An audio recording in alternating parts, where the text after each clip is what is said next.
y que debía preguntarle si le parecía bien y si me apoyaba en esto. Sinceramente fue todo un alivio y me costó mucho menos tomar la decisión. Si me hubiera dicho que no me apoyaba, creo que habría contado igualmente la historia. No conozco el pasado y la historia de los demás, pero sí el suyo, y creo que la gente necesita tener más información. Desde el primer día del caso nunca hubo ningún trasfondo que diera pie a los años y a los días que cometió los crímenes. Así que creo que es importante que exprese mi versión de la historia. Los crímenes de Mark O'Leary harán que no pueda optar a la libertad condicional hasta 2283. Antes era una persona normal, que tenía una segunda vida repugnante, y luego me convertí en una persona repugnante, que tenía una vida normal, en segundo plano. Se dio la vuelta. Siempre hay dos versiones de cada historia y estoy convencido de que mi hermano tiene dos caras. Una de ellas es ser un miembro de la familia cariñoso, un hermano. Y luego está la otra cara, lo que yo considero su lado oscuro. Muy pronto me di cuenta de que yo era mi enemigo y que tenía que contenerme. Pero por desgracia eso fue la peor de las decisiones. Intentar controlarlo fue lo peor que podría haber hecho. No le parecía bien esa otra cara, ni tampoco la aceptaba. Intentó luchar contra ella y superarla, pero es evidente que perdió esa batalla. Cuando los psicólogos dicen que la violación es un crimen de poder y control, no es del todo cierto, al menos no en mi caso. El poder y el control son las formas de llegar a un fin. A mí lo que me excita desde que era un niño era el miedo. Conservo un montón de fotos. Esta es una foto de mi hermano y yo. Me resulta extraño vernos con esta edad, ¿sabes? No siempre fue una mala persona. Creo que fue un buen hermano mayor. Estábamos muy unidos. El carácter de mi hermano de niño siempre fue muy tranquilo. Nunca fue cruel con las personas ni los animales. Siempre trató a la gente con respeto. Nunca mentía. Yo siempre lo admiré por eso. Nunca sentí miedo al mirarlo. Siempre que veo una foto de Mark, hay una nube negra flotando por cómo acabó siendo su vida. Es muy difícil tener un buen recuerdo sin pensar en lo que sucedió. Viendo esta foto, nunca imaginé que acabaría así. Michael nunca pensó que su hermano Mark tuviera algo en común con otros criminales despreciables. Pero había habido señales. Después del 11 de septiembre, decidió alistarse en el ejército. Sirvió la mayor parte de su tiempo en Corea del Sur. Le pidieron que volviera al país a una unidad de Washington. Y cuando llegó, pasó a ser reservista. Parecía que todo iba genial, pero llevaba en Washington como un año o quizá dos, cuando decidió mudarse de vuelta a Colorado. Estabas deseando irte de aquí. ¿Qué puedo decir? Te echaba de menos. En aquel momento creía que se había ido de Washington porque se había divorciado de su mujer y quería estar más cerca de su familia. Me sorprende mucho que hayas vuelto. Sí, bueno, pero me cansé. Necesitaba un cambio de aires. pero ahora tengo claro que estaba huyendo de algo que había pasado allí. Al verlo con perspectiva, creo que Mark se fue de Washington para escapar de los crímenes que había cometido allí. Has dicho que nunca he tenido problemas con la ley, pero me interrogaron en Washington como sospechoso. Me quedé en plan, vaya, me tienen fichado. Los ataques a mujeres empezaron en Washington. Ya había cometido violaciones antes, o una violación al menos, y quería salir de allí. Pero nadie creyó a la chica cuando lo denunció. Creo que él pensaba que había cubierto sus huellas tan bien que no tenía que preocuparse de nada. Y cuantos más crímenes cometía, más seguro se sentía. Cuando Michael se mudó con su hermano Mark, este le pidió algo muy concreto. Le pregunté a Mark si podía mudarme con él durante esa temporada y él no accedió de inmediato. Me dijo que iba a pensárselo. Al pensarlo ahora, si me hubiera dicho que no, habría sido un poco raro porque le sobraba una habitación. No dejar que me mudase con él podría haber levantado algunas sospechas. Así que me dijo que sí, pero básicamente me dijo que la única condición o norma era que no tocara sus cosas. ¿Qué haces? El día que me mudé, recuerdo que me dijo que no cotilleara en ninguna de sus cosas. ¿Por qué no guardas tus cosas en tu habitación? No quiero que toques mis cosas. Sí. Claro, no pasa nada. Fue lo único que me dijo. Por eso me llamó la atención, pero tenía sentido.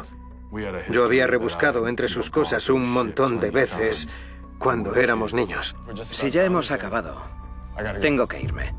Vale. Así que entonces me pareció algo normal que decirle a un hermano pequeño, pero mirándolo con perspectiva, es evidente que era una señal de que estaba escondiendo algo.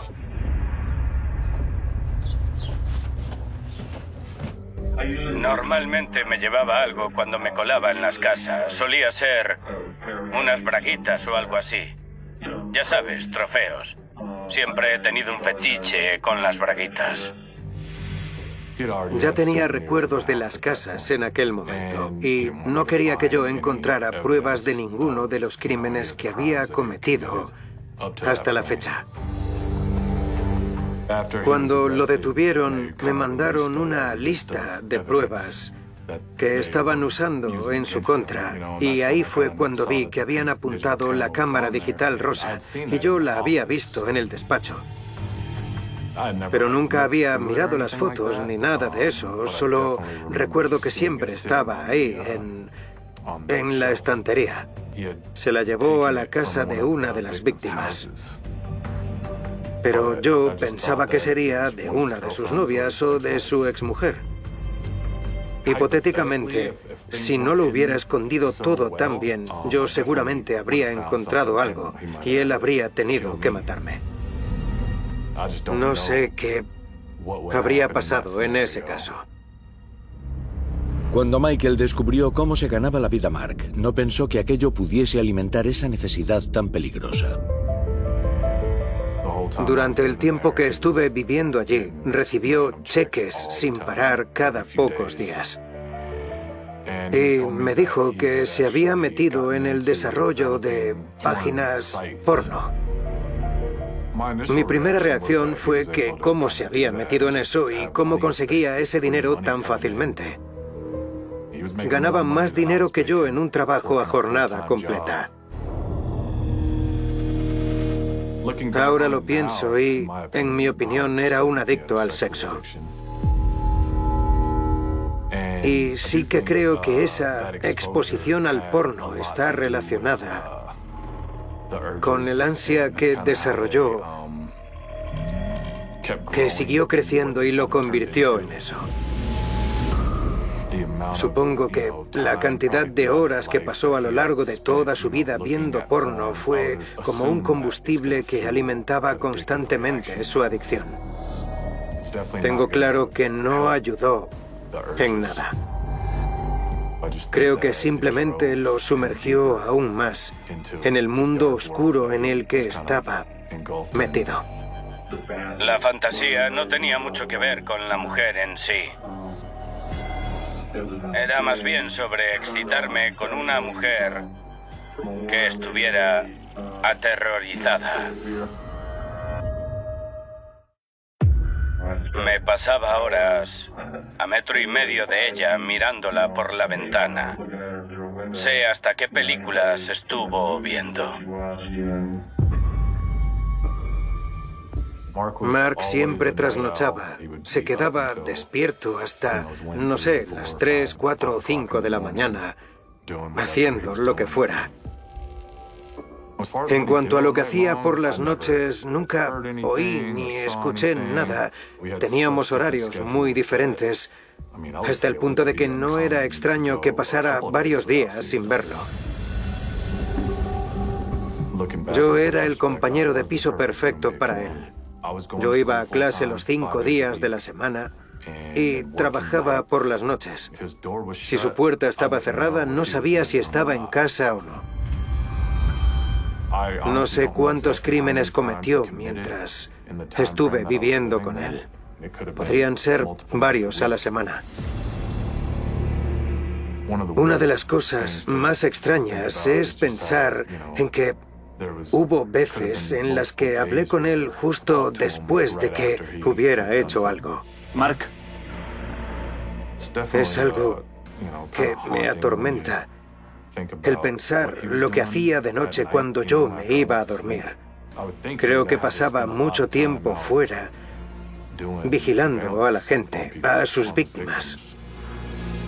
Me pasaba horas mirando por las ventanas de los bloques de pisos. La mayor parte del tiempo lo pasaba fantaseando y cazando. De vez en cuando Michael veía que Mark tenía una extraña costumbre.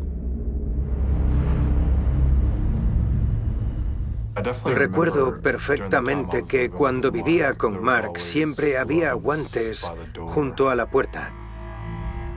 Unos guantes negros que solía llevar todo el tiempo. No pensé mucho en ellos hasta que lo detuvieron. Ahí es cuando empiezas a replantearte todos los detalles. Hubo una vez en concreto que salimos a cenar por ahí y recuerdo que llevaba los guantes puestos mientras conducía. Creo que era otoño, así que no estaba nevando ni nada. Esa es una de las cosas que recuerdo de aquella época, a la que no le di importancia, pero pensándolo después, era un poco raro que llevara guantes todo el tiempo. ¿Podemos poner la calefacción? No, estoy bien. Siempre que podía ponérselos sin llamar mucho la atención, se los ponía. Cuando me paraba a pensarlo, decía, ¿por qué llevar guantes en tu coche? Parecía que estaba tomando precauciones, que se los ponía para no dejar huellas en ninguna parte. ¿Pasa algo? No. Nada. Me hizo pensar, ¿siempre tomaba precauciones para no dejar huellas ni en su propio coche? Esas pequeñas cosas me hicieron preguntarme cuánto tiempo y esfuerzo dedicaba a eso sin que nadie lo supiera, incluido yo mismo. No quería llamar la atención cerca de mi casa. Intentaba, por todos los medios, despistar un poco a la policía. Básicamente para que vosotros no me siguierais el rastro durante el mayor tiempo posible. Una mañana Mike descubrió algo raro en la habitación de su hermano. Una mañana me levanté bastante temprano, como a las 6 de la mañana, y fui al despacho para hacer algo con el ordenador. Y me pareció raro porque vi que había un libro abierto en en el escritorio. Lo miré y vi que era un libro sobre autohipnosis. Era diferente, por eso me llamó la atención. Pensé, qué cosa más rara. Mark era muy abierto respecto a las cosas que estudiaba y nunca había mencionado nada sobre la hipnosis. Nunca me pareció que estuviera estresado. Me pareció extraño. Pero no le pregunté porque me había dicho que no cogiera sus cosas ni cotilleara por la casa. ¿Qué estás haciendo aquí? Nada. Mandando unos correos. Creo que intentaba solucionar su problema. Y la razón por la que digo eso es porque, para mí, es lo que más sentido tiene. Listo. Todo tuyo. Genial. Gracias. Creo que era una de las formas con las que intentaba reprimir esa necesidad. Hipnotizarse para no hacerlo, para intentar arreglar sus problemas. Es como una adicción, ¿no? Uno quiere parar, quiere dejarlo, pero siempre acaba recayendo. La mayoría de los violadores son impulsivos y no piensan mucho en las consecuencias. Como alguien que, bueno, como yo tenía mucho más cuidado. En retrospectiva, creo que todo lo que hacía Mark en aquella época era para evitar a la policía de alguna forma. Sin duda, se duchaba más de lo habitual, en comparación a lo que solía ducharse antes de ir al ejército, que se podía pasar días sin ducharse. Se volvió muy escrupuloso con su higiene, se daba varias duchas al día. En aquel momento no fue algo que me llamara la atención, no le dije, tío, ¿por qué te vuelves a duchar? Pensaba que era a causa de haber estado en el ejército y la disciplina que allí le habían enseñado. Pero pensándolo ahora, si se duchaba a las 2 o a las 3 de la mañana, si llegaba a casa y se duchaba a las 4 de la mañana, sería porque era después de cometer algún crimen. Se duchaba como un loco para eliminar las pruebas, para asegurarse de estar limpio siempre.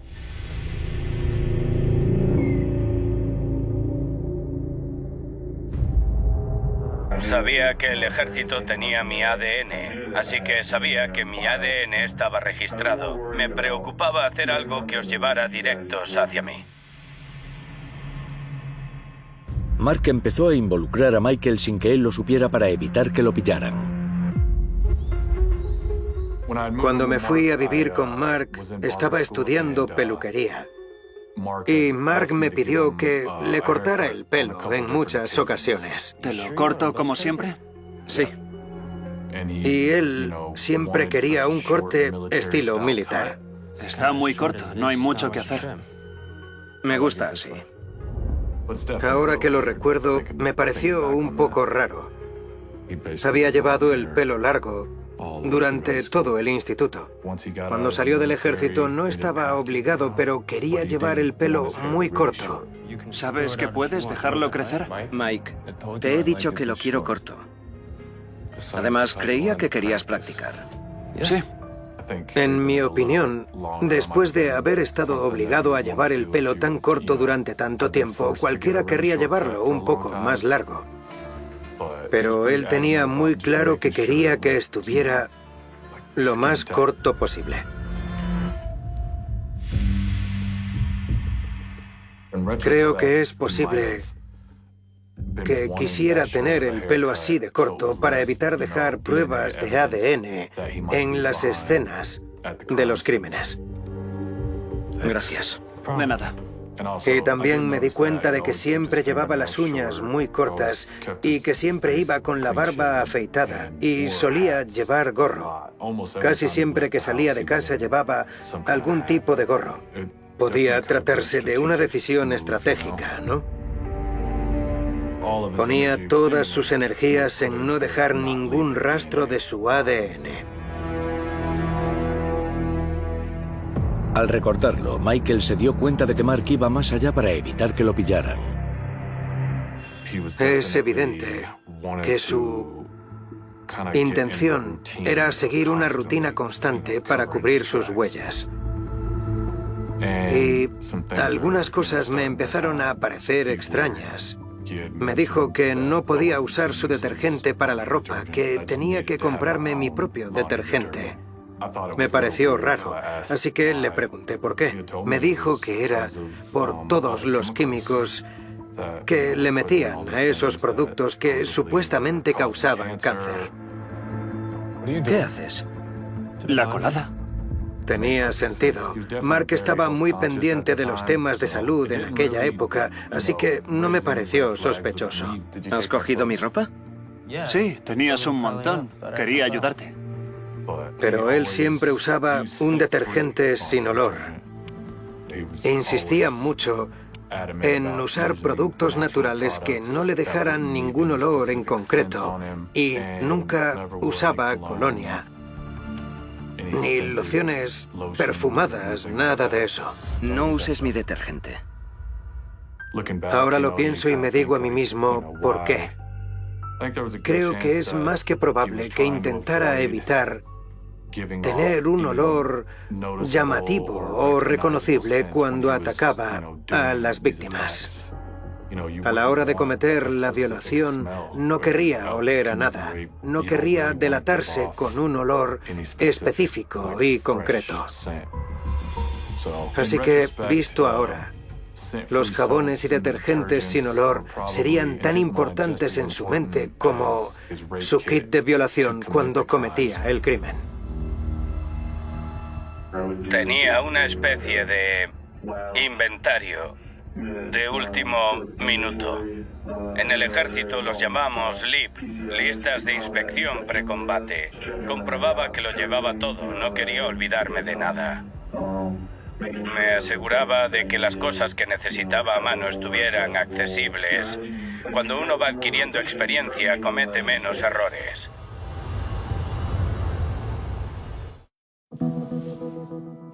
Evidentemente, cuanto más vivía allí, más raro se volvía.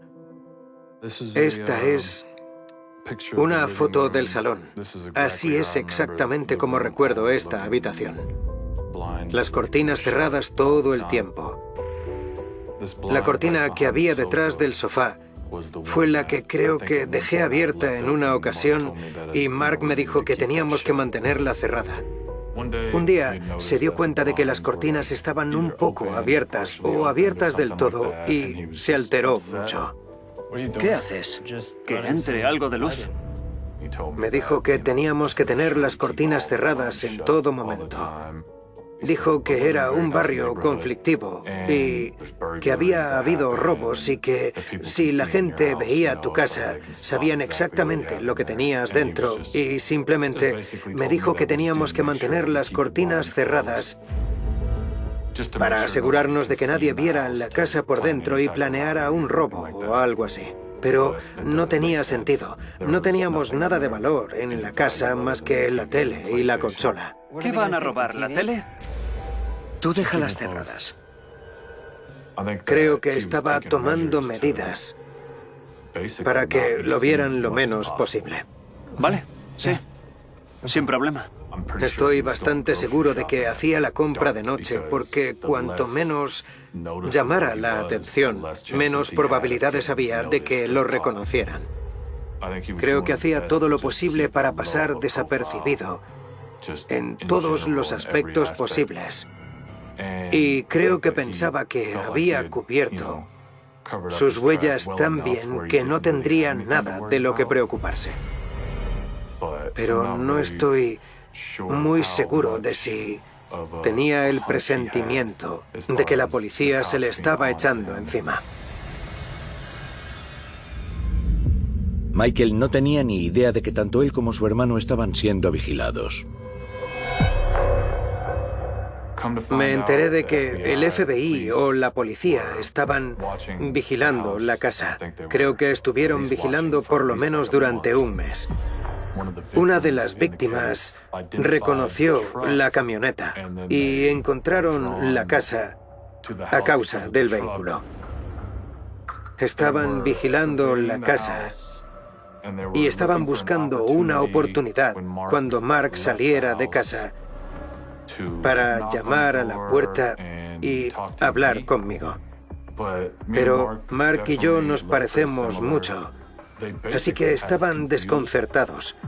No estaban muy seguros de quién de nosotros era, porque tenemos la misma complexión.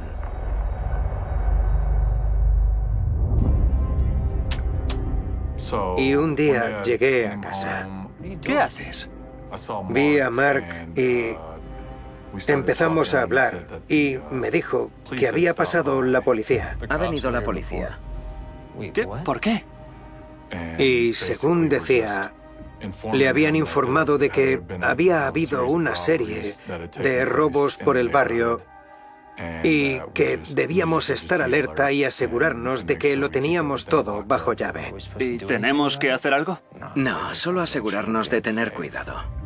Puede que se pusiera nervioso en aquel momento, pero cuando me lo contó a mí no parecía paranoico.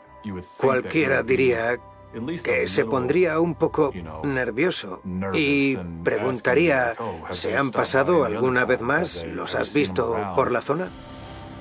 Pero él parecía muy tranquilo, totalmente normal. Yo no le di mucha importancia. Estaba convencido de que simplemente se habían producido robos en el barrio. Después de que viniera la policía, no vi ningún cambio real en Mark. Cualquiera en su lugar habría empezado a tomar medidas serias para abandonar la ciudad o algo así, si de verdad pensara que están en su busca. Pero creo que Mark consideraba que su método era infalible, que era más listo que la policía. Cuando os presentasteis en mi casa supe que algo iba mal y el único motivo por el que no desaparecí del todo fue porque no pensé que fuerais a conseguir una orden de búsqueda. Poco después, Michael descubrió a Mark haciendo planes extraños. Un día, Mark y yo estábamos charlando y me di cuenta de que tenía un libro de supervivencia y cosas así. Así que le pregunté sobre qué estaba investigando. ¿Qué haces? La mochila. Y empezó a explicarme cómo sobrevivir por tu cuenta en la naturaleza. Le iban a soltar en un lugar aleatorio de la naturaleza y tendría que sobrevivir allí durante un largo periodo de tiempo por su cuenta sin muchas cosas. ¿Por qué harías algo así? Para ver si puedo. Sin comida, sin una tienda, sin herramientas. Era una situación como de vida o muerte. O bien sobrevivía y salía adelante, o bien se moría. Decía que pensaba hacerlo en algún momento de los próximos 6 meses. ¿Y cuándo te vas? Aún no lo sé, pero quiero estar listo. En aquel momento, mi primera reacción fue, estás loco. Nunca había estado solo en la naturaleza, no le gustaba el senderismo, ni la acampada, ni pescar, nada de ese estilo. Así que era algo que no le pegaba nada. Pero después de haber estado en el ejército, no dudé de que pudiera hacerlo. Al recordarlo, cabe la posibilidad de que se estuviera preparando por si tenía que desaparecer sin previo aviso. Creo que se estaba preparando para huir de la policía en algún momento. Pero Mark nunca tuvo la oportunidad de huir. El día que detuvieron a Mark, yo había estado jugando al póker. Iba en el coche por First Avenue y quise girar a la derecha por la calle en la que vivíamos y me di cuenta de que habían cerrado toda la calle. Salí del coche y fui andando hasta mi casa.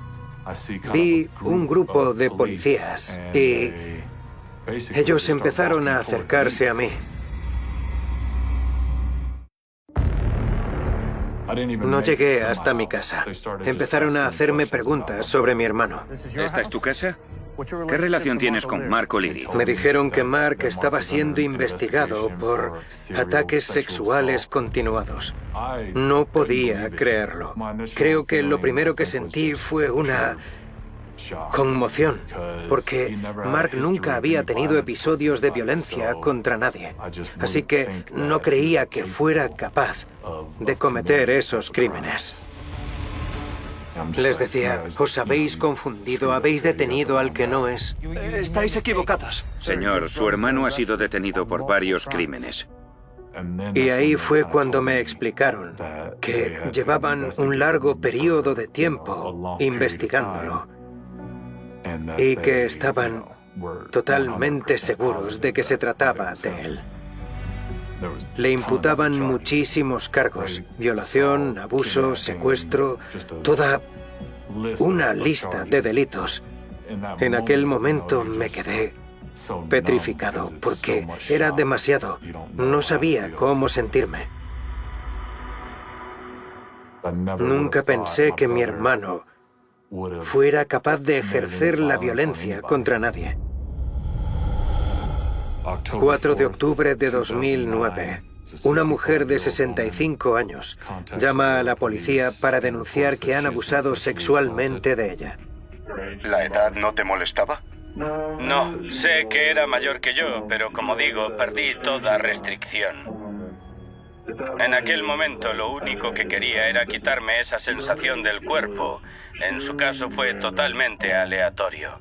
No tenía nada que ver con su edad, su vulnerabilidad ni nada. Fue una oportunidad sin más. Yo estaba desatado, listo para hacerlo. 6 de julio de 2010. Una mujer de 40 años llama a la policía para denunciar que ha sufrido un ataque de madrugada. Consiguió saltar por una ventana y escapar. Cuando volví a su habitación, lo único que vi fueron sus piernas saliendo por la ventana. Tuvo 2 segundos para salir por la ventana y los aprovechó. 10 de agosto de 2010. Una mujer de 59 años llama a la policía para denunciar que la han violado.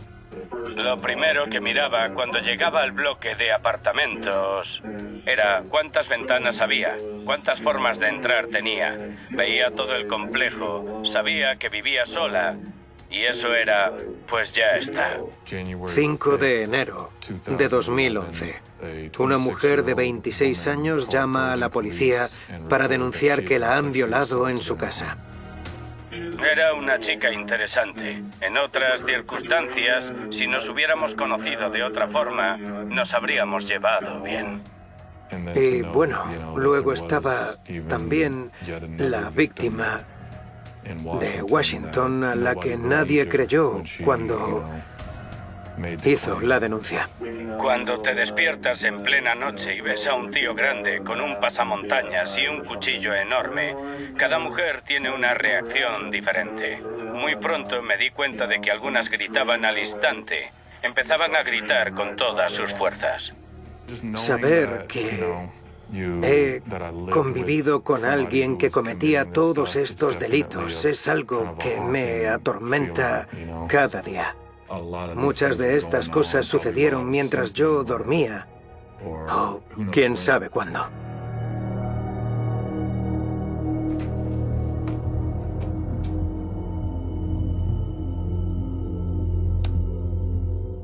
Me venía arriba y me excitaba con el miedo de otras personas, no sé por qué, sobre todo de las mujeres.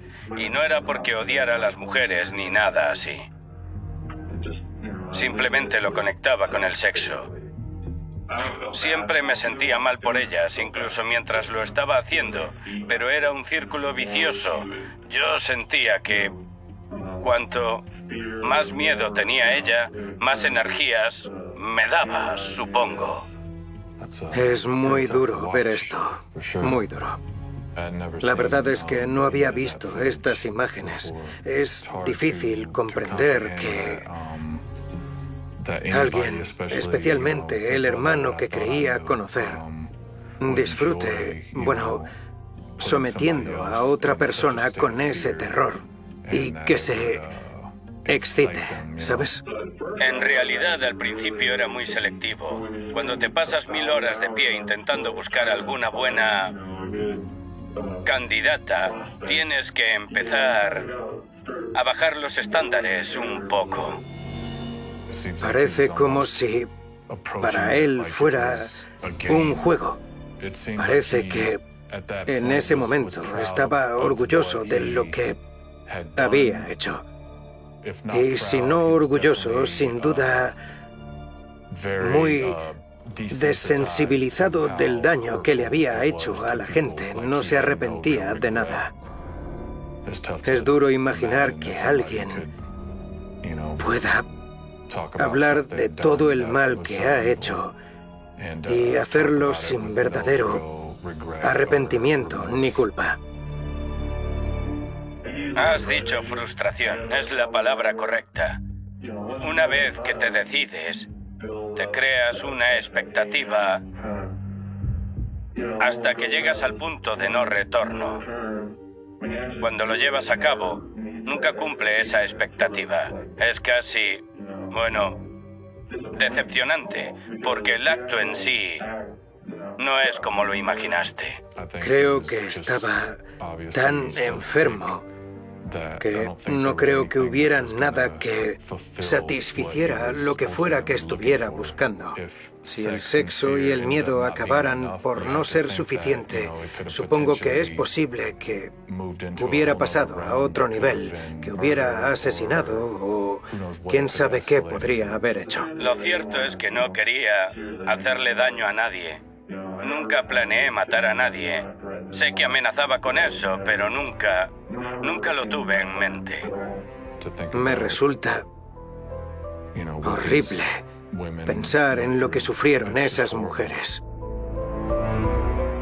Sin duda, es algo que no olvidaré en mucho tiempo. Creo que nunca. Al final, Mark reveló al detalle cómo cometía sus crímenes. Una noche estaba mirando por su ventana, por la del dormitorio. Estaba a 2,5 metros de altura, así que cogí una silla del porche delantero y me subí encima para poder mirar. Así me hacía una idea de su rutina y también veía cómo se quitaba la ropa y eso. Tenía la casa bien cerrada, tenía ventanas con pestillos. Me metí en su coche un par de veces y vi que tenía un mando para el garaje. Fue como si me lo pusiera en bandeja. Yo solía ir a la casa con antelación, no solo para reconocerla y ver cómo era, sino también para asegurarme de que no tenía un arma metida bajo la almohada ni nada de eso. Lo primero que buscaba era una copia de la llave. Normalmente la gente guarda copias en los cajones de la cocina o por ahí. Miré ahí y así era. Tenía allí una y me la llevé. Es duro imaginar que alguien pueda obtener disfrute alguno de algo así. Es duro darse cuenta de lo enfermo que estaba. Me fui dando cuenta de que estaba siguiendo un patrón. Al principio no lo pensaba y luego caí y dije, vaya, seguro que si miras un mapa con todos los ataques alrededor de mi casa, haya un vacío justo en el centro, un círculo grande. Tenía que alejarme, no quería traerlos a mi casa. Saber que todo esto estaba sucediendo fue muy difícil de aceptar. Había periodos en los que ni siquiera se me pasaba por la cabeza. Estaba en plan, bueno, viviendo mi vida normal. Y está claro que hay un patrón temporal de cuando soy normal y cuando soy, bueno, un violador.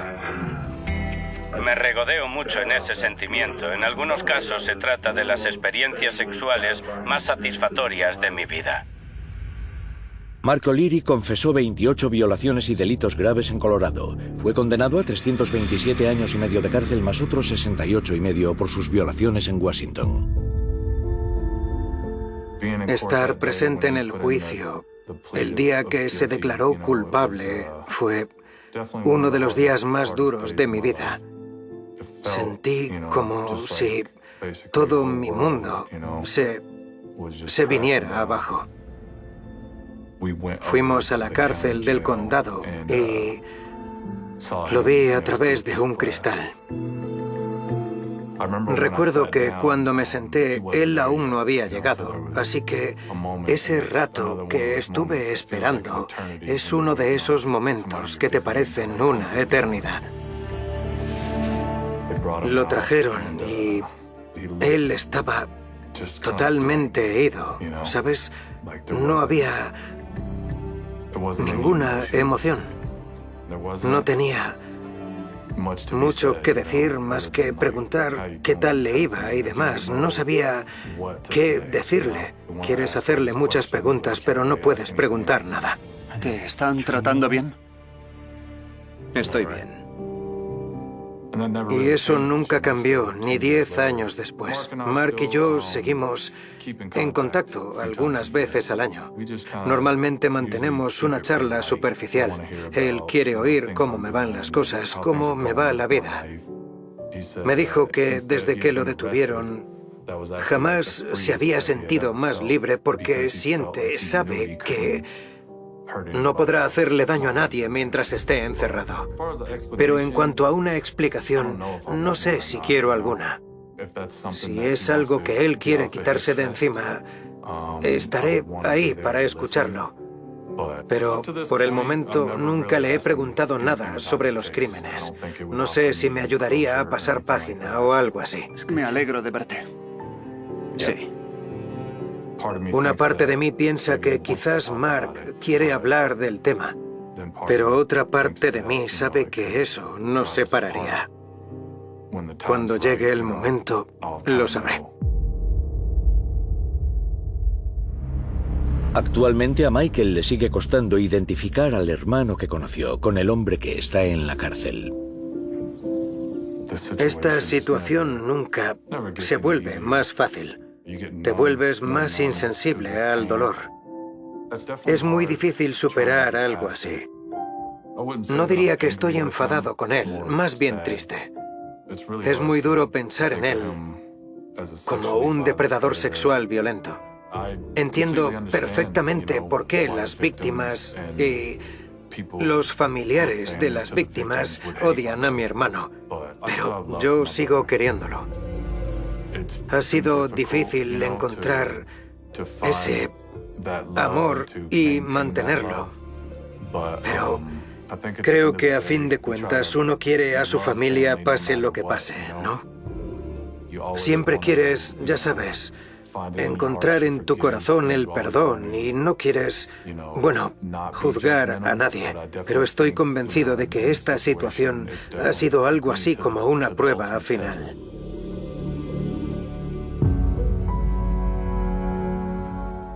Nunca pondré una excusa por lo que ha hecho, pero sí creo que tiene un lado bueno.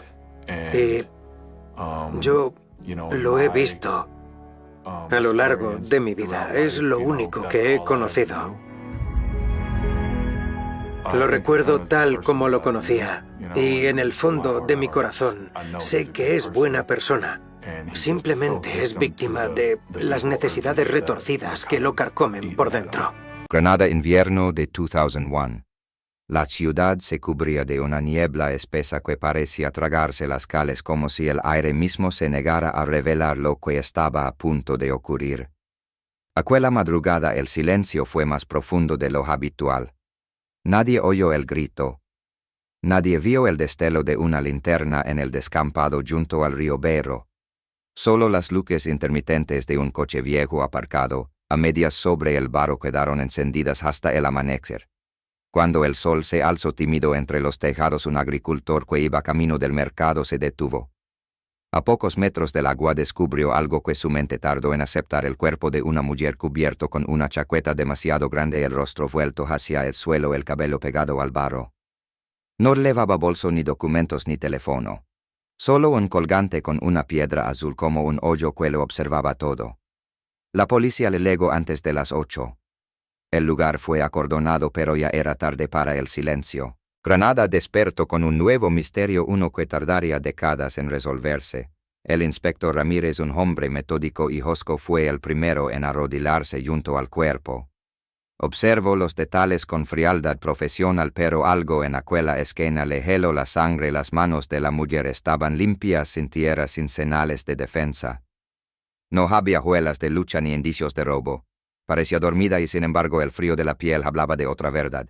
La autopsia reveló más preguntas que respuestas. Muerte por asfixia, sin signos de violencia sexual, sin restos de drogas o alcohol, sin identificación. Ninguna denuncia de desaparición coincidía. Los medios la llamaron la mujer del río, una sombra más en los archivos de los casos olvidados. Las semanas se volvieron meses, los testigos se evaporaron, las pistas se enfriaron tan rápido como el invierno que la vio morir. La investigación se hundió en la burocracia, un rostro sin nombre, una historia sin voz. El inspector Ramírez no podía dejarlo ir. Visitaba el lugar cada año en la misma fecha como si esperara que el río hablara. Nadie lo sabía, pero había guardado una prueba fuera del expediente oficial, un mechón de cabello atrapado en el cierre del colgante. En 2001 la ciencia no podía decir mucho. En 2021 el ADN podía decirlo todo. 20 años después un joven técnico revisaba cajas viejas para un proyecto de digitalización de archivos. Abrió la carpeta marcada con tinta descolorida caso B001F. Dentro el colgante el mechón, las fotos en papel amarillento. El sistema actualizó el perfil genético. Coincidencia parcial con una muestra reciente subida a la base de datos nacional. Un hombre de 46 años detenido por una agresión menor en Almería. Coincidencia del 67%. El algoritmo pidió verificación. El laboratorio pidió silencio. El inspector Ramírez ya no estaba en activo. Vivía solo con las persianas bajadas, obsesionado por los recuerdos. Cuando recibió la llamada creyó que era una broma, pero la voz al otro lado temblaba de emoción contenida. «Tenemos una coincidencia, señor. Puede ser ella».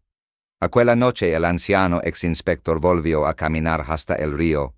El lugar había cambiado, había un puente nuevo, una cafetería, un parque infantil. Pero el aire seguía oliendo igual a tierra húmeda y a secretos. Se arrodilló en el mismo punto donde la encontró y murmuró algo que nadie más escuchó. «Por fin vas a hablar». Mientras tanto en el laboratorio los técnicos ampliaban la secuencia genética. La coincidencia subió al 99.3%. El sospechoso, identificado como Antonio Vega, había vivido a pocos metros del descampado en 2001. Trabajaba entonces como electricista sin antecedentes graves, con una vida aparentemente normal. Pero había desaparecido de Granada justo una semana después del hallazgo del cuerpo. El sistema lo había localizado gracias a una multa reciente. El fiscal pidió discreción total. Nadie debía saberlo hasta tener la confirmación definitiva. A la mañana siguiente 2 agentes de civil tocaron la puerta de un pequeño piso en el barrio de Zapilo en Almería. Vega abrió con gesto cansado. No opuso resistencia, no preguntó por qué. Solo dijo «ya era hora». Esa frase quedó grabada en la mente del agente como una detonación. La primera confesión sin palabras. En la comisaría, mientras le tomaban las huellas, Vega se mantuvo en silencio. El inspector Ramírez, invitado a presenciar el interrogatorio, lo observó desde detrás del cristal. La mirada del sospechoso era hueca pero tranquila. Cuando finalmente habló, su voz fue un susurro apenas audible. Ella no quería morir. Nadie entendió qué quería decir. Y sin embargo, en esa frase se escondía la clave. Una historia que no era solo de muerte, sino también de amor, de culpa, de silencio compartido. El informe forense confirmó lo que Ramírez temía. La mujer del río se llamaba Lucía Vega, hermana menor del detenido. No había sido un asesinato común. Había sido un secreto familiar congelado en el tiempo.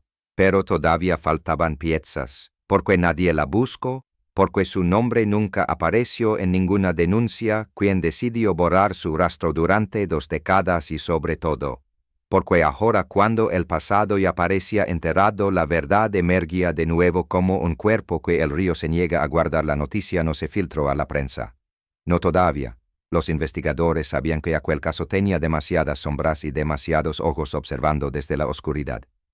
Antonio Vega permanecía en una celda provisional bajo vigilancia constante. No pedía abogado, no pedía agua, no pedía nada. Solo fumaba y miraba el suelo como si en las grietas del cemento pudiera ver el pasado. El inspector Ramírez no dormía desde que supo su nombre. Había esperado 20 años por esa coincidencia, pero ahora que la tenía delante sentía que algo no encajaba. Había visto asesinos, llorar mentirosos, temblar, culpables implorar. Pero aquel hombre no mostraba ni miedo ni arrepentimiento. Mostraba resignación, como si supiera que el destino lo había alcanzado demasiado tarde. El interrogatorio fue breve. Ramírez observaba desde la sala contigua. Los auriculares le transmitían cada palabra con la claridad de una confesión televisada. ¿Dónde estaba usted la noche del 12 de enero de 2001? Preguntó el agente. Silencio. Conocía a la víctima Lucía Vega. Otro silencio. Antonio era su hermana. Entonces levantó la mirada. Sus ojos eran de un gris apagado, como si hubieran olvidado el color del mundo. Sí, dijo finalmente, era mi hermana. Pero no la maté. La grabadora siguió encendida durante una hora más. Lo que dijo después transformó el caso en algo más profundo que un homicidio. Contó que Lucía había desaparecido una semana antes del hallazgo, que sufría episodios de ansiedad y que había huido de casa después de una discusión. Nadie en la familia quiso denunciar. Su madre estaba enferma, su padre muerto desde hace años.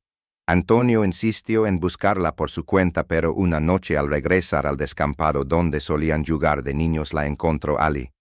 Muerta. No había señales de lucha, ni heridas visibles, ni sangre. Solo aquel colgante azul brillando bajo la luna. Intenté despertarla, dijo. Pensé que dormía, pero el frío ya la había tomado. Entonces decidió no decir nada. La envolvió en una chaqueta, le cerró los ojos y dejó que el río guardara el secreto. La voz de Ramírez tembló detrás del cristal. No era la confesión que esperaba. Era una rendición ante la memoria. El fiscal ordenó una segunda prueba de ADN en las uñas de la víctima. El resultado fue claro: coincidencia con un perfil desconocido masculino distinto al de Antonio. Alguien más había arrestado a Ali. El caso, que parecía cerrado, volvió a abrirse como una herida que se niega a cicatrizar. Los medios olieron la sangre antes que nadie. Cold Case en Granada, el hermano no fue el asesino, titularon. Las cámaras invadieron el cuartel, los periodistas gritaban preguntas sin respuesta. ¿Quién mató realmente a Lucía Vega? ¿Por qué su hermano guardó silencio durante 20 años? Ramírez evitó hablar. Lo único que sabía era que el nuevo ADN pertenecía a alguien que seguía vivo. En los archivos antiguos encontró una fotografía de la esquina. Al fondo, casi invisible, una sombra masculina parecía moverse entre los árboles. No se había notado en 2001. La tecnología actual permitió ampliarla. Un hombre con chaqueta de cuero, rostro borroso pero con un detalle imposible de ignorar: un tatuaje en el cuello, una figura serpenteante con alas. La base de datos arrojó un nombre: Javier Cárdenas, antiguo amigo de Antonio, compañero de trabajo, desaparecido en 2002.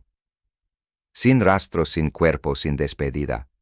Los agentes comenzaron a reconstruir su vida: antecedentes por violencia doméstica, deudas, denuncias archivadas. En su antiguo piso de Granada, la vecina recordó algo.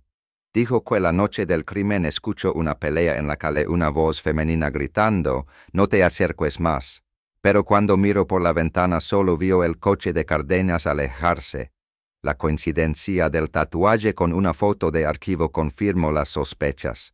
Ramírez comprendió que Antonio no era el asesino, sino el guardián del secreto.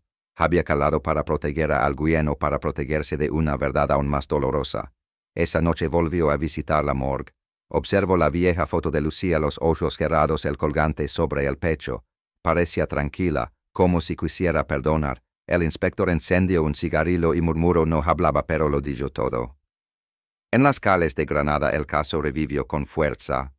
Los vecinos recordaban haber visto a Lucía poco antes de morir en una cafetería del centro discutiendo con un hombre alto moreno. Nadie supo su nombre, pero el camarero aún conservaba una libreta vieja donde apuntaba las comandas. Entre las páginas manchadas de café encontraron algo: una firma con iniciales Yates y un número de teléfono incompleto. Las piezas empezaban a encajar, pero cada respuesta traía un nuevo laberinto. El número pertenecía a un teléfono desechable usado en 2001. Rastros fríos como huesos antiguos. El único registro activo estaba vinculado a una llamada a un teléfono público cerca del río Bero a las 00:47 del día del crimen. En la grabación de vigilancia, una silueta encendía un cigarrillo y hablaba brevemente antes de desaparecer. La llamada fue hecha al número fijo de Antonio Vega. Esa noche los fantasmas del pasado se agolparon en la mente del exinspector. Las piezas giraban lentamente como engranajes oxidados. ¿Y si Lucía no fue víctima de un solo hombre? ¿Y si la verdad no estaba en el crimen sino en el silencio de quienes lo vieron? El río que había calado durante tanto tiempo parecía susurrar bajo la luna. Granada no dormía. Había comenzado a recordar. La noche en Granada tenía un brillo distinto desde que el caso volvió a respirar. Era como si la ciudad se hubiera transformado en un escenario de sombras donde cada esquina escondía un recuerdo. El inspector Ramírez caminaba por las calles estrechas del Albaicín recordando rostros cales testigos que habían envejecido o desaparecido. Había pasado su vida entre carpetas polvorientas, declaraciones confusas y verdades a medias. Pero este caso, el de Lucía Vega, lo había perseguido más allá de la jubilación, más allá del sueño. En la comisaría el joven agente Marcos revisaba los registros telefónicos. Encontró algo que nadie había notado en 20 años. El número incompleto de la libreta del camarero coincidía parcialmente con una línea que perteneció a un locutorio cercano al piso donde vivía Javier Cárdenas. El dueño del lugar, un hombre sirio llamado Samir, aún conservaba las viejas joyas de registro de llamadas internacionales. En una de ellas, fechada el mismo día del crimen, aparecía un nombre escrito con prisa: Lucía. Nadie sabía a quién llamó, pero el detalle heló a Ramírez. La llamada se hizo a las 22:13, 2 horas antes de la muerte estimada. Aquello significaba que Lucía seguía viva cuando todos creían que había desaparecido. El inspector se sentó frente a la ventana, el cigarrillo en la mano, temblando apenas. 20 años de silencio y un pequeño trozo de papel bastaba para hacer temblar toda la historia. Samir recordó algo más aquella noche. Un hombre esperó fuera del locutorio. Alto, con chaqueta de cuero y ese mismo tatuaje de serpiente. Miraba el reloj con impaciencia. Cuando Lucía salió, discutieron. Gritos, un empujón, luego nada. Samir había cerrado la persiana. No quiso ver más. Ni la policía de entonces ni los periódicos quisieron escucharlo. Yo hablé con ellos, dijo en voz baja, pero me dijeron que era un caso cerrado. Ramírez apretó los dientes. Nada estaba cerrado. Nunca lo estuvo. Antonio Vega fue liberado provisionalmente, pero su mente parecía atrapada en una celda invisible.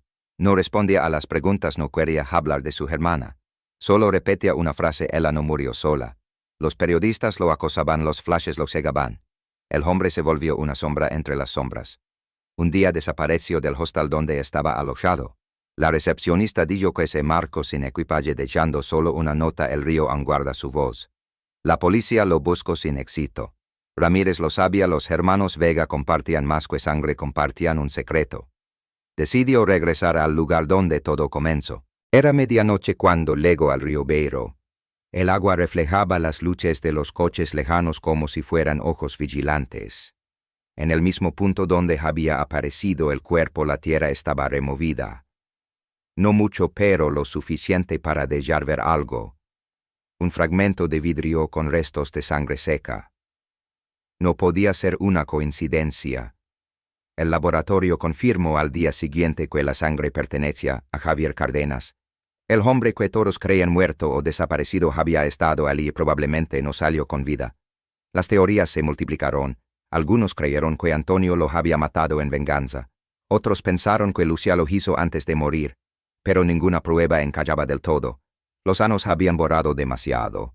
Los documentos, los objetos, los recuerdos, todo parecía diseñado para confundir. El caso se convirtió en un espejo roto donde cada reflejo mostraba una versión diferente de la verdad.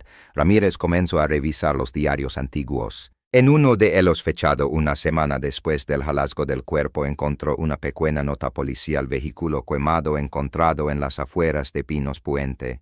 Matrícula ilegible. El tipo de coche coincidía con el de Cárdenas. El lugar quedaba a pocos kilómetros del río.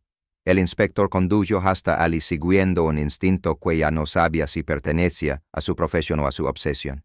Entre los escombros aún visibles bajo la maleza jaló restos metálicos y una pulsera oxidada. Una inscripción apenas legible decía Lelvi. Era la inicial de Lucía.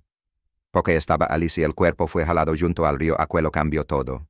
Tal vez el crimen no ocurrió donde se pensaba. Tal vez alguien movió el cuerpo. En su cabeza las imágenes se mezclaban con los sonidos del pasado, el teléfono sonando, los pasos en la tierra, el susurro del agua. Granada se volvía cada noche más silenciosa, como si la ciudad misma contuviera la respiración. En el despacho, Ramírez colocó las fotos en la pared. Lucía en el locutorio, Javier con su tatuaje, Antonio con la mirada perdida. Un triángulo perfecto de culpa, amor y silencio. Detrás de todo, una voz femenina seguía susurrando en su mente: ella no quería morir. Pero ¿y si no murió a manos de otro? ¿Y si fue un pacto, un intento de borrar un dolor que nadie debía conocer? Ramírez no lo sabía, pero la respuesta estaba más cerca de lo que imaginaba. Esa misma noche, una llamada anónima llegó a la comisaria. Una voz femenina rota por el miedo dijo solo una frase antes de colgar: yo vi lo que pasó. Ella no cayó sola al río. El eco de esas palabras se extendió como un trueno en la mente del inspector. Después de 20 años el silencio empezaba a romperse. La llamada no tenía número, solo un silencio prolongado, al final un sonido eléctrico que recordaba el zumbido de los viejos teléfonos analógicos. Ramírez volvió a escucharla una y otra vez. La voz era débil, quebrada, pero real. No era un montaje. Aquella mujer sabía algo lo suficiente como para temer. Los técnicos rastrearon la llamada hasta una cabina en las afueras de Churriana de la Vega, a casi 8 kilómetros del centro. Las cámaras de seguridad mostraban una silueta con abrigo largo, cabello recogido, rostro cubierto. Luego, a las 2:11 de la madrugada, hizo la llamada, esperó unos segundos mirando a su alrededor y desapareció entre la niebla. Nadie la volvió a ver. Ramírez se trasladó al lugar a la mañana siguiente. El viento movía las cortinas rotas de un barquerado, las luces del amanecer se reflejaban en los charcos. En el suelo bajo la cabina encontró un trozo de papel arrugado con tinta corrida. Lucía no estaba sola. Aquella frase era una detonación silenciosa.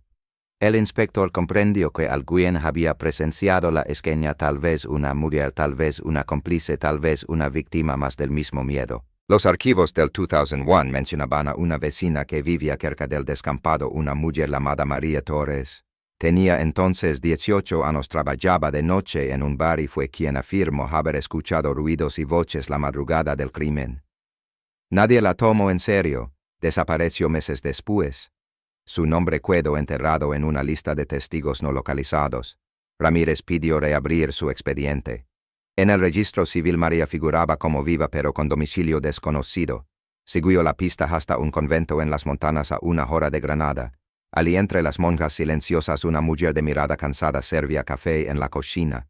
Su pulso tembló cuando el inspector pronunció su nombre. María no quiso hablar al principio. Decía que había jurado olvidar, pero el peso de los años y el tono del viejo policía la quebraron poco a poco. Esa noche la vi yo finalmente. Vi a Lucía. Contó que Lucía entró corriendo al descampado seguida por 2 hombres, su hermano Antonio y Javier Cárdenas. Discutían, gritaban cosas que el viento se elevó. María estaba escondida detrás de un muro. Dijo que Lucía empujó a Javier, que él intentó sujetarla, que Antonio gritaba que se detuvieran. Y luego un ruido seco, un golpe. La chica cayó. No hubo grito, solo silencio. Antonio se arrodilló junto al cuerpo desesperado. Javier se marchó corriendo. Cuando el río comenzó a crecer, Antonio la cubrió con su chaqueta. No la mato, repitió María. Solo la amo demasiado como para dejarla ir. Aquellas palabras atravesaron a Ramírez como un cuchillo. Todo lo que había creído saber se desmoronaba. Lucía no era solo una víctima. Era el centro de un huracán de culpa y amor imposible. Los informes antiguos mencionaban que había estado embarazada de pocas semanas al morir. Nadie lo había confirmado, pero el hallazgo de una carta en el colgante lo hizo evidente. Entre los pliegues del relicario se escondía un papel diminuto casi borrado por el tiempo. Decía: no puedo seguir mintiendo. Si algo me pasa, busca en el río. La caligrafía era de Lucía. El mensaje una profecía. El inspector llevó la carta al laboratorio. El ADN en la saliva del sobre coincidía con el de Javier Cárdenas. Era una confesión velada, una amenaza o ambas cosas. El rompecabezas comenzaba a tomar forma. Lucía quería romper con Javier, quería contar la verdad sobre el embarazo, y esa noche se quedaron para hablar. Antonio los siguió temiendo lo peor. Lo que ocurrió después fue un accidente envuelto en secretos. Pero algo más había allí, quien movió el cuerpo, Quien decidió callar María dijo que al amanecer cuando regresó al descampado el cuerpo ya no estaba. El río lo había devorado o alguien lo había trasladado.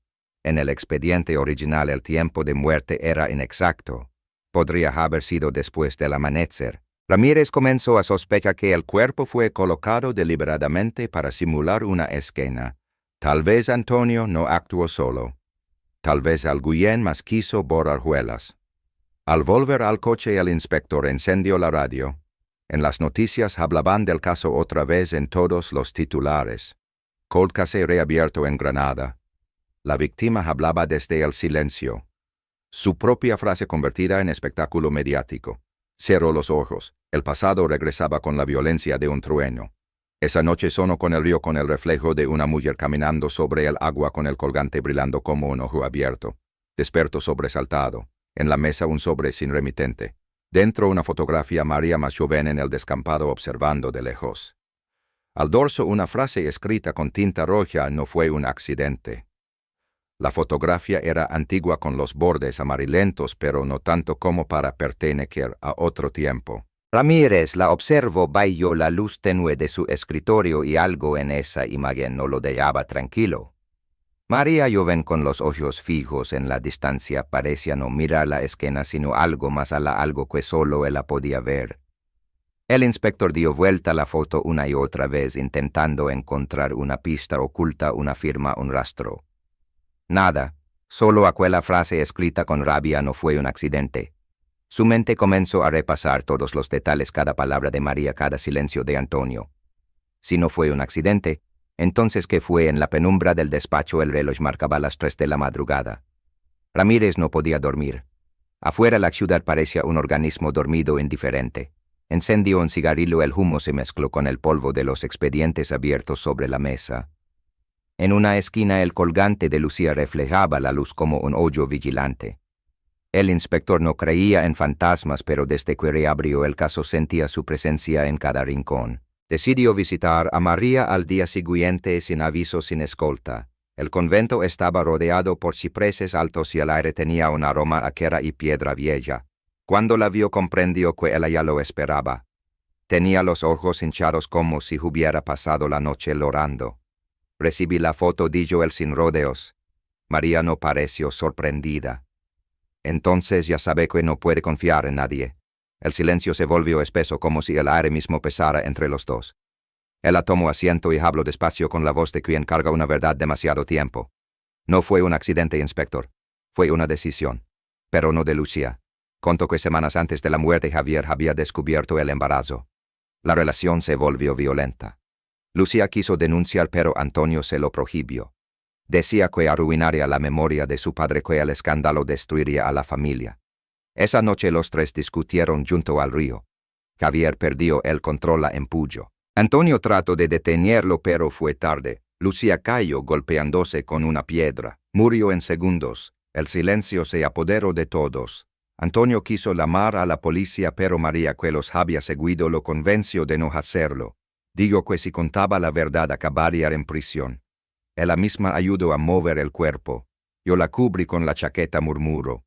Yo cerré sus ojos. Ramírez la observó con una mezcla de horror y compasión. 20 años guardando un secreto así podían destruir cualquier alma. Y la foto, preguntó. María respiró hondo.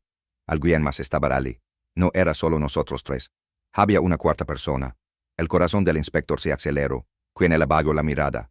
No lo sé, o tal vez no quiero recordarlo. Aquel testimonio lo cambió todo. Ramírez sabía que si esa cuarta persona existía era quien había enviado la foto, quien aún movía los hilos desde la sombra. De regreso a Granada la lluvia comenzó a caer con fuerza. El limpiaparabrisas no lograba apartar las gotas que se estrellaban como recuerdos en el cristal. La ciudad estaba en silencio, pero el teléfono de su coche vibró con un mensaje anónimo: el río no guarda secretos eternamente. Adjunto un archivo de audio. Lo reproduyó. Era una grabación antigua, ruidosa, apenas audible. Una voz femenina jadeante decía: Antonio, no lo hagas. Luego un golpe, un chapoteo y el sonido del agua arrastrando algo. El inspector sintió un escalofrío recorrerle el cuerpo. Aquello era real. Alguien había estado grabando aquella noche. Pero ¿quién y por qué conservarlo 20 años? El análisis digital mostró que el audio provenía de una cinta magnética, probablemente de una vieja grabadora portátil. Los técnicos rastrearon el origen del mensaje hasta un café internet del centro, pero las cámaras ya no existían. Solo un nombre figuraba en el registro de usuario e iniciales sin rostro. En ese instante Ramírez recordó algo. En el informe forense de 2001 aparece un dato que nadie había tomado en cuenta. En el cuello de Lucia había una leve marca circular como la de un micrófono de corbata o un auricular. En su bolso, que nunca apareció, faltaba una grabadora. Si Lucia llevaba consigo ese dispositivo, quizás había intentado dejar su propio testimonio. Tal vez el archivo de audio era su voz. La idea lo estremeció. Por primera vez en 20 años sentía que la víctima hablaba desde el silencio, cumpliendo el título que la prensa había convertido en eslogan. La víctima hablaba desde el silencio. No era metáfora, era literal. Lucia había grabado su muerte. Esa noche el inspector condujo hasta el río. La luna se reflejaba en el agua como una herida abierta. Se arrodilló, tocó la tierra húmeda y susurró: «Dime lo que callaste». Entonces escuchó algo. No era el viento ni el agua. Era un sonido eléctrico, un clic, un eco. Miró a su alrededor. Sobre una piedra medio enterrada en barro descansaba una vieja grabadora portátil. El tiempo la había oxidado, pero aún conservaba una etiqueta escrita a mano del enero 2001. La grabadora estaba cubierta de óxido, su cinta medio deshecha por la humedad del tiempo. Ramírez la sostuvo con manos temblorosas, consciente de que aquel objeto podía contener la voz que el río había intentado borrar durante más de 20 años. La llevó al laboratorio forense con una mezcla de miedo y devoción, como quien entrega una reliquia sagrada. Los técnicos trabajaron durante horas limpiando el polvo, restaurando el mecanismo, digitalizando la cinta. Cuando el sonido volvió a fluir, el silencio se volvió insoportable. Un zumbido bajó, el crujir del viento pasó sobre la grava, respiraciones entrecortadas. Y luego una voz, suave, cansada, inconfundible. «Si estás escuchando esto es porque ya no estoy». Era Lucia. Su tono tenía la calma de quien ha aceptado lo inevitable. «No quiero que nadie me busque. No quiero que Antonio sufra. Solo quiero que sepan la verdad». Ramírez cerró los ojos. Aquella frase le atravesó el alma. En la grabación se oían sus sollozos, luego un ruido metálico como una puerta de coche abriéndose y una segunda voz masculina. «Lucia, no hagas esto». Era Javier Cárdenas. «Tienes que dejarme ir», respondió ella. «No puedo más». Un golpe, una súplica, un forcejeo. Después silencio. El inspector no se movió durante minutos. Escuchar la muerte transformada en sonido era presenciar el abismo, pero lo más inquietante llegó al final de la quinta.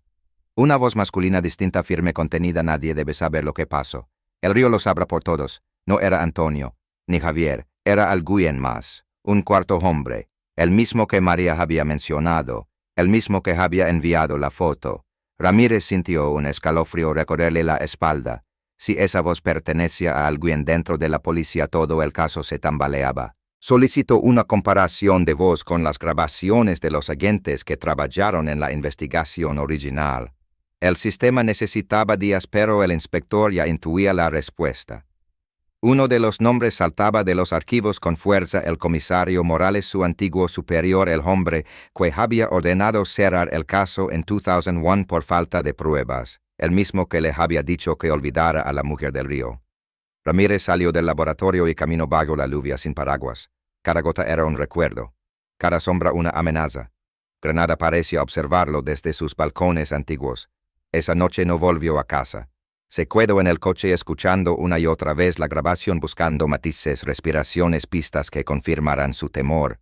A las 3 de la mañana su teléfono vibró. Mensaje desconocido: «Deja que los muertos descansen». Adjuntó una foto tomada hacía apenas unos minutos. Era él dentro de su coche mirando la grabadora. Alguien lo vigilaba. Se giró de inmediato, pero no había nadie. Solo la calevacía y el reflejo de las luces húmedas en el asfalto. Decidió refugiarse en una pensión vieja del barrio Realejo. Ali, con las cortinas cerradas, comenzó a escribir un informe paralelo fuera del sistema por si algo le pasaba. Lucia no fue víctima del destino, escribió, sino del silencio de los hombres que juraron protegerla. Mientras tanto, el laboratorio confirmó lo impensable: la tercera voz correspondía a Morales con un 96% de coincidencia. El comisario, ahora retirado y viviendo en Málaga, había desaparecido 3 días antes de la reapertura del caso. Su coche fue encontrado vacío en un aparcamiento cerca del puerto. Dentro solo un sobre con un celo azul y una nota. Lo hice por ella. Ramírez lo leyó una y otra vez. Por ella, por Lucia o por alguien más comenzó a sospechar que la conexión entre Morales y Lucia no era profesional. Reviso viejas fotos del expediente. Allí estaba él en el funeral detrás de Antonio mirando el féretro con una expresión de dolor contenida. El inspector pidió los registros de llamadas de Morales en enero de 2001. Una coincidencia inesperada, una llamada de 5 minutos al número del locutorio donde Lucia había estado la noche del crimen. El círculo se cerraba. Morales la conocía, tal vez la amaba, tal vez la quiso proteger, tal vez por eso todo fue silenciado, pero aún faltaba entender por qué. Esa noche Ramírez visitó a la madre de Lucia, una anciana postrada en cama con los ojos nublados por el tiempo. Cuando él pronunció el nombre del comisario, ella tembló. Morales, él venía a casa cuando Antonio era niño. Era su padrino. La frase cayó como una bomba. Morales era parte de la familia. El crimen ya no era solo un error del destino. Era una tragedia entrelazada por lazos de sangre, poder y silencio. Ramírez salió del domicilio con el alma en ruinas. Afuera el viento soplaba con fuerza. Al doblar la esquina lo esperaba un sobre en el parabrisas de su coche. Dentro una cinta nueva, etiqueta escrita a mano: no escuches si no estás preparado. El sobre pesaba más de lo esperado, como si dentro llevara no solo una quinta sino el peso de 20 años de mentiras. Ramírez lo sostuvo un largo rato sin abrirlo. Sabía que en ese pequeño rectángulo de plástico podía estar la respuesta o el final. El viento azotaba los árboles de la calle, las farolas titilaban como si el aire mismo se negara a mantener la calma.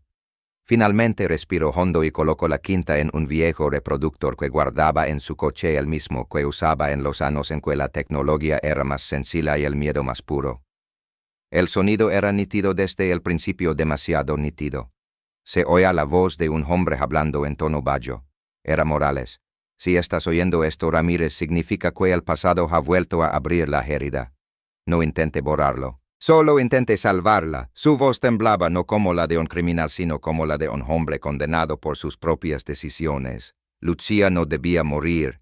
Tenía miedo y nadie la escuchó. La policía no la escuchó. Yo tampoco. Un suspiro, el roche del papel. Esa noche fui al río. Luego, cuando ya era tarde, vi a Antonio arrodillado cubriendo el cuerpo. Javier huía, y entonces la vi. Aún respiraba. Me miró y dijo: no los culpes. Esas fueron sus últimas palabras. Ramírez se inclinó hacia el volante, la respiración acelerada. Lucia había muerto en brazos de Morales. Llamé a un médico amigo, pero no quiso involucrarse. Teníamos miedo al escándalo. Yo decidí calar. Le prometí que nadie sabría su nombre, que descansaría en silencio. Pero el silencio se volvió una prisión. Un golpe seco, el sonido de una silla arrastrándose. Antonio no supo nunca que la vi morir. Pensó que el río la había reclamado. Yo lo dejé creerlo. El inspector apretó los puños. Las palabras de Morales eran una confesión, pero también una súplica. Durante años guardé el colgante. Fue mi castigo. Cada noche escuchaba su voz en mis sueños repitiendo lo mismo: no los culpes. Cuando supe que habían jalado la quinta, supe que era el final. No busques justicia, Ramírez. Solo deja que el río la guarde. Luego silenció. La quinta se detuvo. El inspector la dejó correr por si acaso. Un chasquido, una interferencia, y de pronto una voz distinta emergió. Femenina, cercana: Ramírez, si escucha esto es porque ellos no lo hicieron. Morales mintió. Ella no murió en sus brazos. Era María. Su voz sonaba más firme, más segura. Él legó después: yo estuve allí cuando el agua la cubrió. Y no fue un accidente. Él la sostuvo, la hundió. La respiración del inspector se cortó. La grabación se volvió caótica con gritos lejanos, un chapoteo, luego un disparo. Después nada. El archivo terminó con un último susurro casi inaudible: la verdad está en la sangre. Ramírez sintió como el corazón le golpeaba el pecho. Morales había mentido, pero también María. Cada versión contradecía la anterior y sin embargo todas tenían una parte cierta. Las piezas no encajaban, pero el patrón estaba claro: alguien manipulaba la historia desde el principio. Esa misma noche la policía de Málaga informó que el cuerpo de Morales había sido encontrado flotando en el puerto, sin signos de violencia. En su bolsillo un colgante idéntico al de Lucía pero con otra inscripción Eve, el mismo nombre del usuario anónimo que había enviado el audio a Ramírez. Las iniciales coincidían con las de Elena Vega, la madre de Lucía, la anciana postrada en cama. El inspector regresó a Granada al amanecer. El cielo era una mezcla de ceniza y rosa como si la ciudad despertara herida. Entró en la casa de la familia Vega sin anunciarse. La puerta estaba entreabierta, el televisor encendido sin volumen. En el pasillo un olor a incienso y medicamento. La mujer estaba despierta mirándolo con una calma que daba miedo. Sabía que vendrías, dijo con voz suave. Ramírez se quedó de pie mudo. Ella sonrió apenas. Morales no lo hizo por Lucía. Lo hizo por mí. Su confesión fue tan fría como un bisturí. Contó que había sido amante de Morales durante años mucho antes de la muerte de su esposo. Cuando Lucía descubrió la relación amenazó con revelarlo todo. El comisario temió por su reputación, por su carrera, por la familia que había ayudado a proteger. Esa noche fue él quien siguió a los Vega hasta el río. Fue él quien intervino cuando vio a Lucía discutir con Javier. Y fue él quien la empujó sin querer en medio del caos cuando intentó separarlos. El golpe en la piedra fue fatal. Antonio al verlo enmudeció. Morales le suplicó silencio a cambio de protección. María ayudó a limpiar la esquina creyendo que todo había sido un accidente. Pero el secreto no se enterró con el cuerpo. Vivió en cada uno de ellos. Ramírez no dijo nada. Miró a la mujer que durante años se había mostrado como víctima y comprendió que todos en esa historia eran culpables. Porque ahora preguntó, él cerró los ojos, porque la voz de Mejía no cala. Ni el río puede con eso. En ese instante un ruido metálico vino del pasillo.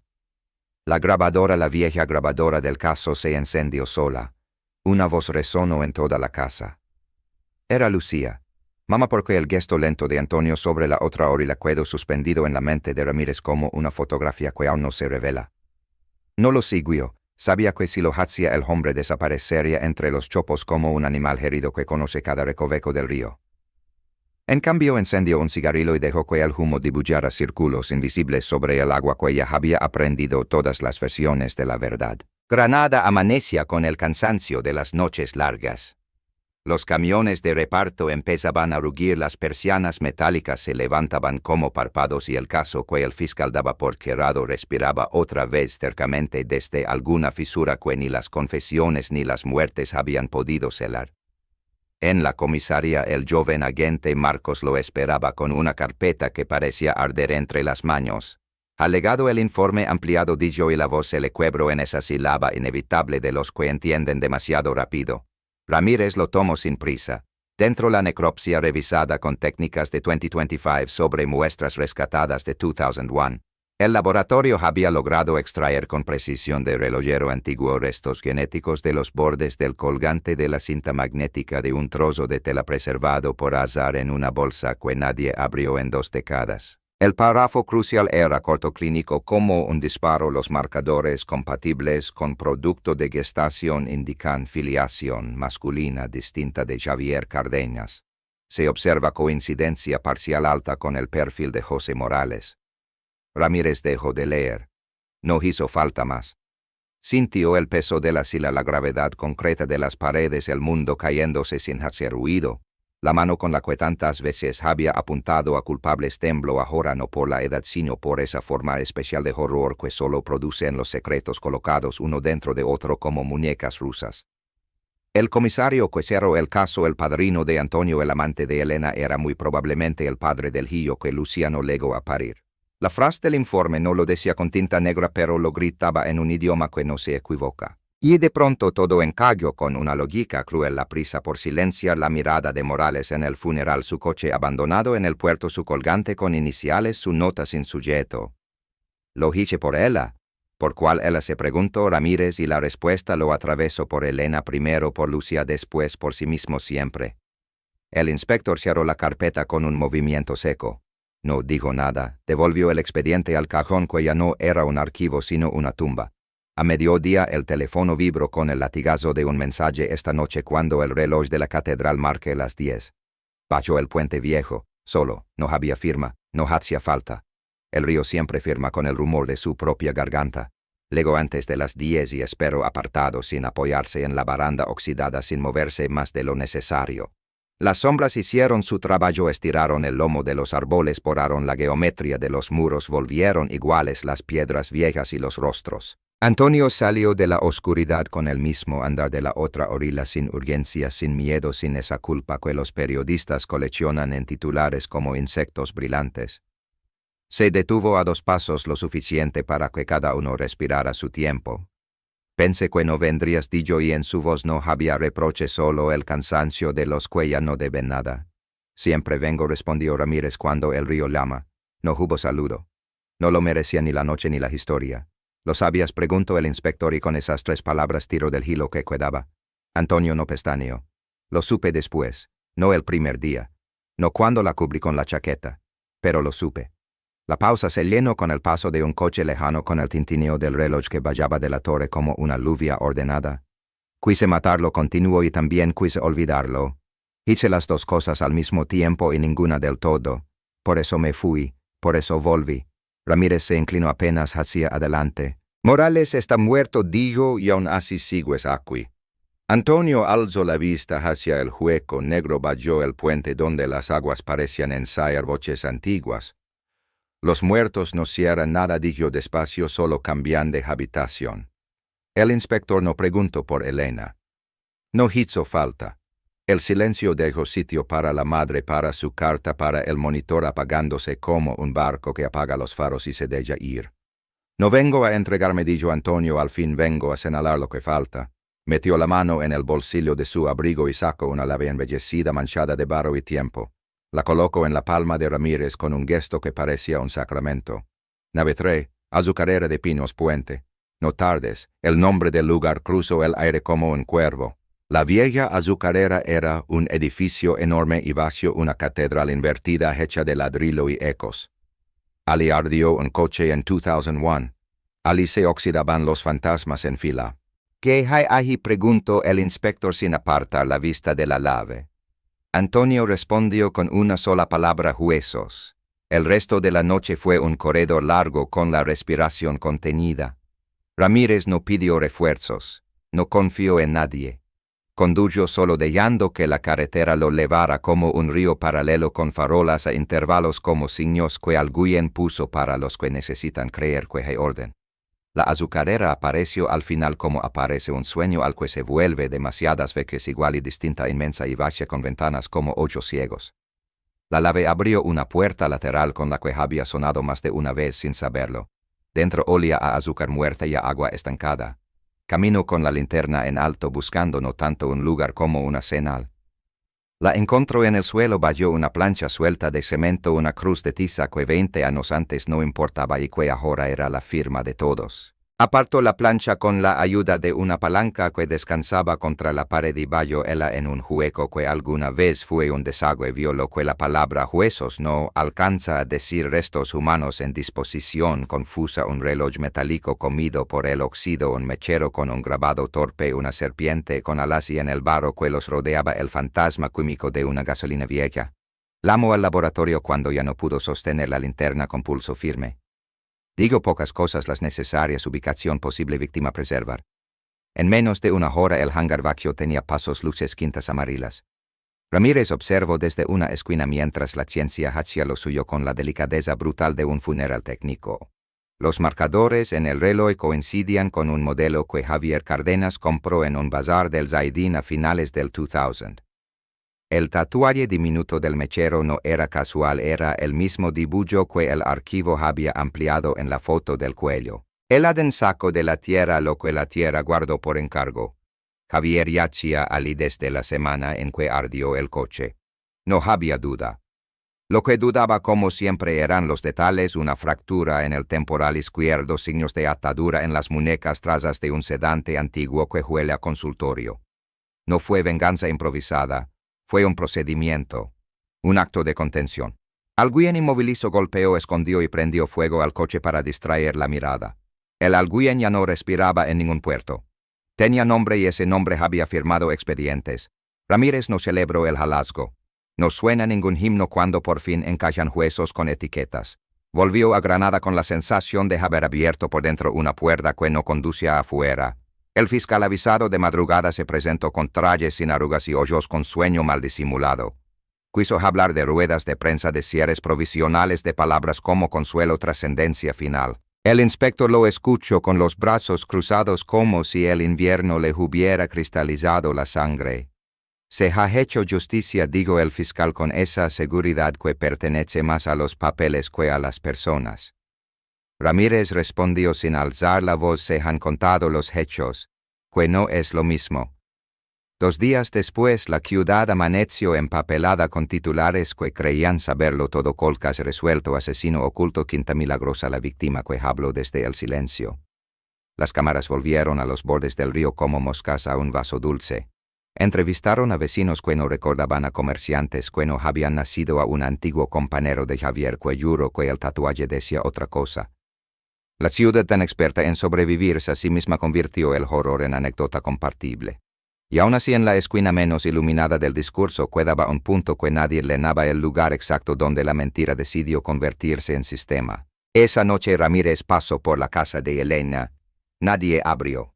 En el interior, el mismo olor de incienso molido y medicación evaporada.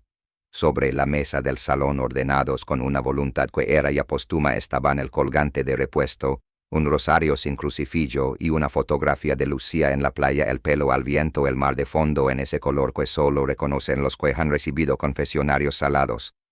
Detrás, con letra firme, una frase que no era una defensa ni una explicación, sino un epitafio: perdonar no es olvidar, es mirar quieto. Ramírez dejó la foto donde estaba como se deja sobre una lápida una piedra pequeña. Al salir, el aire de Granada le hizo una pregunta que no supo contestar: ¿por qué unos ríos guardan y otros escupen? Caminó sin plan hasta que los pasos lo llevaron inevitablemente a la cabina donde una voz anónima había dicho semanas atrás: yo vi lo que pasó. La cabina ya no existía. En su lugar, un espejo brillante parpadeaba anuncios. El inspector se vio a sí mismo multiplicado, levemente distorsionado por el plástico, como si fuera actor secundario de su propia película. Entonces sonó su teléfono con un número que no debería saber encontrarse. ¿Quién es?, dijo, y la respuesta fue la última pieza que esperaba y la primera que temía. Soy yo, dijo Antonio, sin apellido, sin pasado, y quiero contarte algo que no te va a gustar. Hubo una pausa que arrugó la noche. Esa cinta que encontraste en el río, dijo, no la digo Lucía. La dejé yo, con su voz encima. El silencio que siguió no fue un silencio, fue una detonación en cámara lenta. Aprendí a montar sonido en Portugal, siguió Antonio. Me pasé 20 años montando verdades para ver si alguna nos salvaba. Nadie escuchó hasta ahora. Ramírez sostuvo el teléfono como si pesara lo mismo que la azucarera. Entonces dijo que hay de verdad. Antonio respiró con un ruido de metal. Todo y nada. Javier la empujó. Mi madre la sostuvo. Morales la dejó morir. Yo la escondí. María limpió. Y tú. Tú eres la única persona que no quiso contar un cuento. La línea se cortó. El inspector nos llamó de vuelta. Levantó la vista hacia el hueco donde había estado la cabina y por primera vez en años no sintió que el caso le pidiera nada. El río a lo lejos hacia su trabajo antiguo, mover lo que pesa, guardar lo que arde, devolver lo que conviene. Y sin embargo, la frase de Lucía, esa frase que quizás fue suya y quizás no, siguió de pie en medio de la noche como una vela que nadie sopla. Perdono. Ramírez metió las manos en los bolsillos, no para calentarlas, sino para evitar que se quedaran en puños. Volvió a casa con la certeza de que a la justicia no se le hace ronda, y que a veces la única forma de honrar a los muertos es no contar su historia como final feliz, sino como brújula que no apunta al norte sino a la herida. Al cruzar el umbral encontró un sobre bajo la puerta. Dentro, una sola frase escrita con tinta que aún olía a húmedo mañana al amanecer. No había lugar, no había firma. Solo el tiempo afilado prometiendo otro giro antes del silencio. El amanecer no vino como un color, sino como un ruido, un rumor profundo que parecía salir del río y trepar por las fachadas hasta la torre de la catedral, donde las campanas aún dormían con un hoyo abierto. Ramírez bajó la calle como quien desciende a un sótano inundado, con la certeza de que cada peldaño guarda algo que no quieres ver, pero debes ver, y al doblar el último recodo apareció el puente viejo recortado contra una luz de leche que no calentaba nada. No había lugar en la nota, no había firma, pero allí estaba la cita porque el río dicta las reglas cuando decide hablar. Al principio creyó estar solo una silueta contra la baranda con las manos en los bolsillos, el aliento pintando pequeñas nubes que el viento cortaba en tiras. Luego distinguió un brillo rectangular sobre la piedra, un pequeño altavoz, una caja de plástico con un cable que desaparecía en una mochila y a un lado un proyector barato apuntando al arco del puente como si el ladrillo fuera pantalla. Antonio no tardó, entró en el cuadro como entran los que no rehuyen el frío con ese paso de animal cansado que ya no pide permiso.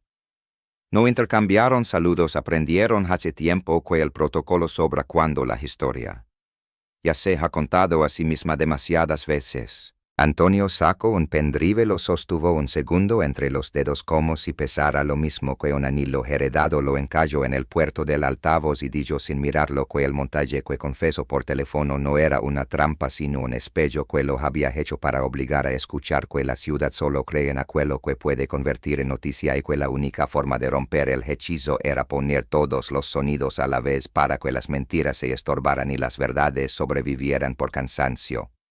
Ramírez no respondió, solo asintió con la barbilla y miró alrededor porque el alba ya traía gente, dos ciclistas que frenaron sin motivo, un repartidor que fingió ajustar el bulto para quedarse, un estudiante con los auriculares al cuello que apagó la música cuando notó que había otra música en el aire. Antonio apretó un botón y el puente se llenó de zumbidos viejos, electricidad cansada, soplidos de quinta magnética, el clic íntimo de una grabadora que despierta y el susurro de agua contra agua, y entonces la voz, esa voz de Lucía que ya era de todos porque la ciudad la había adoptado como mito, dijo las palabras que cada quien quería oír y las que nadie soportaba: no me busquen, no los culpen, no puedo más, hey verdad y hey miedo, el honor no se defiende con silencio. Sobre el arco del puente la luz del proyector dibujó una línea ondulante que subía y bajaba como un electrocardiograma del pasado, y detrás de la línea aparecieron fotografías que nadie había visto, recortes quemados, una servileta con iniciales, una calle desierta con la sombra de un coche que ya no existe, una libreta manchada de café, una cruz de tiza en el suelo de la azucarera, el mechero con la serpiente mínima y por un segundo el rostro de Morales joven tan vivo que dolía, y un instante después Elena en blanco y negro con una sonrisa que no daba permiso. No era un documental, era una liturgia. La gente se acercó sin cruzar el límite de una cinta, invisible, atraída por ese deber antiguo de presenciar, y pronto hubo más rostros: el camarero que guardó la libreta, Samir, el dueño del locutorio con un abrigo corto y los ojos húmedos, la vecina que creyó haber oído gritos y ahora recordaba que quizá era la televisión, dos reporteros con móviles en alto y ese gesto de cazar Marcos, el agente con olleras y un respeto nuevo en la espalda, y María detrás de una bufanda, mitad escondida, mitad de pie, porque hay verdades que obligan a salir de los lugares que te salvan. La mezcla de audios no era capricho, era arquitectura de choque. La voz de Lucía empalmaba con la de Javier, llamándola por su nombre, un chapoteo cortaba la frase de Elena, un carraspeo de Morales chocaba con la respiración de Antonio, moviendo un cuerpo que ya pesaba como los años, y en la grieta entre una pista y otra se colaba el viento del Beiro como si fuera otro testigo que firma. Ramírez sintió el impulso profesional de ordenarse para etiquetar, pero guardó las manos y dejó que el caos hiciera su función de filtro. A veces la verdad aparece cuando no la diriges, como los peces que asoman cuando el río no tiene barcas.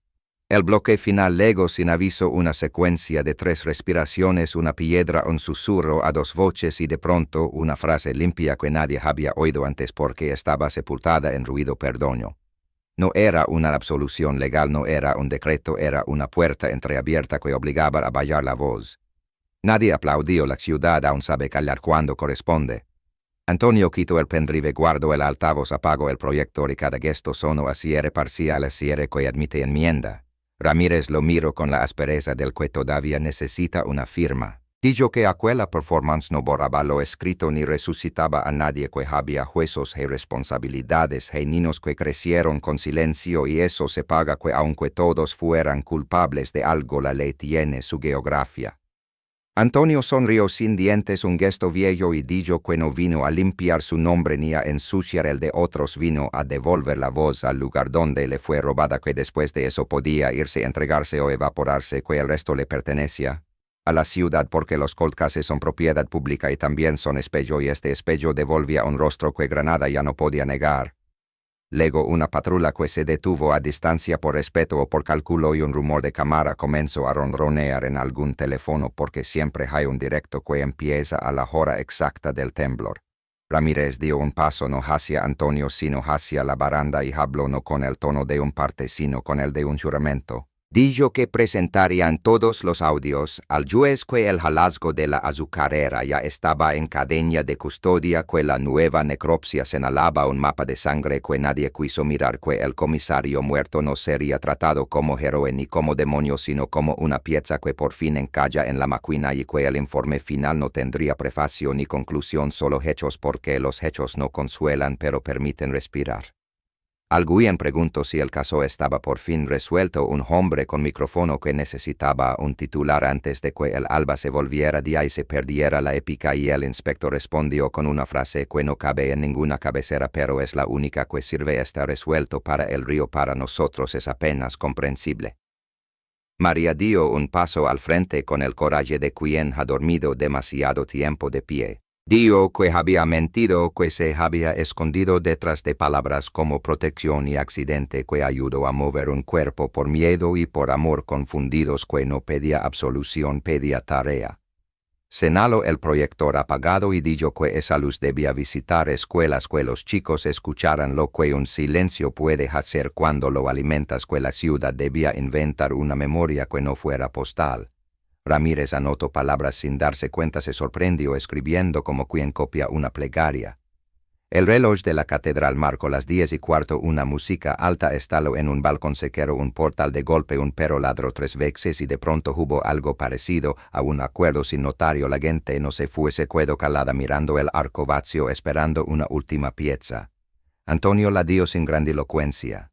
Sacó de la mochila una pequeña caja de metal con un celo oxidado, la colocó sobre la piedra y la empujó hacia Ramírez. Dijo que la encontró en el fondo de un armario de Elena detrás de manteles y fotografías, que llevaba dentro un llavero con el nombre de Lucía y una tarjeta de una taquilla de consignas en la estación de autobuses fechada enero de 2001. Ninguno habló mientras fueron juntos inspector y Germano a ese lugar que concentra despedidas y regresos como si fueran la misma cosa, y cuando el empleado corrió la cortina de metal y sacó la caja de la taquilla inmóvil desde hacía 2 décadas, el ruido sonó a bisagra histórica. Dentro había apenas lo suficiente para cambiar otra vez el relato: el bolso de Lucía intacto con un diario pequeño envuelto en plástico, un recibo de visita a una clínica de barrio, una fotografía tomada en un fotomatón donde ella sonreía con una paz que la esquina del río nos prohibió imaginar, y una cinta corta con etiqueta escrita a mano que decía copia. En el diario de letra redonda, Lucía anotó durante semanas un plan de fuga sin amenazas ni persecuciones, un simple plan de empezar de cero en otra ciudad y enviar una carta cuando todo estuviera en calma, y en el margen de la última página la frase: "Solo la mañana, si no luego no culpes a nadie", no era vida. Ramírez quebró el cuaderno con un cuidado que parecía amor y entendió que la ciudad merecía escuchar también esa versión. No para absolver a los vivos, sino para devolver a la muerta su agencia. Volvieron al puente sin decir nada, y cuando la luz ya era día, el inspector se plantó en la piedra como ante un estrado sin madera y leyó en voz baja esa última línea para que los presentes entendieran que el perdón no contradice la justicia y la complica. Un periodista intentó convertirlo en consigna, pero se le quebró la voz. Quizá por primera vez se dio cuenta de que un titular nunca podrá sostener un río entero. Antonio, que había permanecido aparte, se acercó entonces y extendió las manos, no pidiendo esposas sino ofreciéndolas, un gesto que contenía rendición y alivio, y Ramírez tardó 3 latidos en colocarle las muñequeras porque necesitaba que el tiempo hiciera su parte, que todos respiraran, que el metal sonara a humanidad y no a trofeo. Dijo que no era un arresto de película, que no terminaba nada, que había cargos posibles por ocultación de pruebas y más, que un juez decidiría con el peso de esa mañana sobre la mesa, y que él como policía y como hombre asumía el costo de haber perseguido una voz hasta convertirla en ciudad. Cuando la patrulla arrancó, nadie aplaudió. Un niño preguntó si el río estaba triste y su madre respondió que el río no sabe estar triste, sabe seguir, y en ese verbo la ciudad encontró un modo de volver a la rutina sin traicionarse. Ramírez se quedó atrás mirando la piedra aún tibia por el proyector y en el bolsillo guardó el diario como se guarda una brújula. No sabía si lo que habían hecho esa mañana era justicia o apenas una forma decente de narrar el dolor, pero supo que faltaba un paso, un gesto que cerrara el círculo donde empezó todo. Levantó la vista hacia la azucarera imaginaria que todavía resonaba en el hueso de la memoria, y decidió que al final no debía ocurrir en un juzgado sino allí donde los objetos aprendieron a calar. Mañana al amanecer se dijo, pero ahora con lugar, con firma y con dirección, porque la última palabra no la tendrá el río sino la voz escrita de la que ya no puede hablar. El diario pesaba poco, pero cargaba una densidad que no medía la balanza sino el pulso de quien lo sostenía, y Ramírez caminó con el apretado dentro del abrigo como si el frío de Granada pudiera colarse entre las joyas plastificadas y borrar con escarcha la tinta redonda de Lucia. La ciudad despertaba con su acostumbrada mezcla de pan caliente y metal, camiones, persianas, gargantas que tosen antes de decir buenos días y el giro rumbo a la azucarera de Pinos Puente por la intuición precisa de que los objetos vuelven a los lugares donde aprendieron a calar, no para esconderse sino para hablar de otra manera, la manera del polvo que se levanta si pasa una verdad.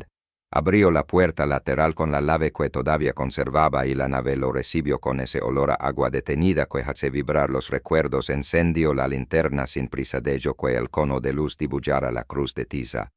Ya deshecha por la labor de los técnicos, el hueco relenado, las cintas amarillas colgando como letanías secas, y apoyó el diario sobre la plancha superior del antiguo canal de drenaje donde los rieles del tiempo aún guardaban el rumor secreto de la gasolina vieja. Después sacó del bolsillo el colgante de repuesto que Elena había dejado sobre la mesa, lo colocó encima como un celo y respiró como quien apaga una vela para que la habitación quede con el olor exacto a ceremonia, no un entierro, no un altar, algo intermedio, un pacto con los muertos que no piden justicia sino decencia.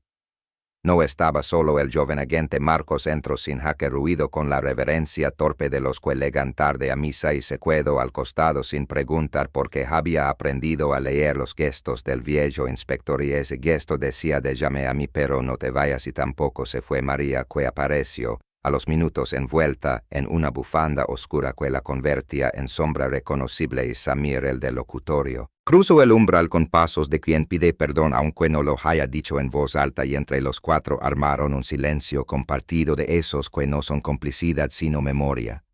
Ramírez abrió el diario por la mitad y leyó en voz tan baja que obligaba a acercarse una página donde Lucia apuntaba calles desconocidas, precios de habitaciones con ventanas, al patio una lista absurda de canciones para viajes en autobús, y en el margen una fecha subrayada con tinta roja que no era la de la muerte sino la de un comienzo que no se dio. Repitió sin teatralidad la línea del final que había leído la mañana anterior para la ciudad: sino luego no culpes a nadie, no era vida. Y al terminar no cerró el cuaderno, lo dejó abierto como se deja abrir una puerta, y entonces habló no al estilo de parte oficial ni de arenga, habló como habla el que comprende que la ley es necesaria y a veces insuficiente. Dijo que el original iría al juzgado con cadena de custodia intacta y que una copia exacta digital hay en papel quedaría depositada en el archivo municipal con acceso público, no para convertir la tragedia en curiosidad sino para que cualquiera que necesitara entender lo que hace el silencio en un cuerpo pudiera tocar esas líneas con los ojos.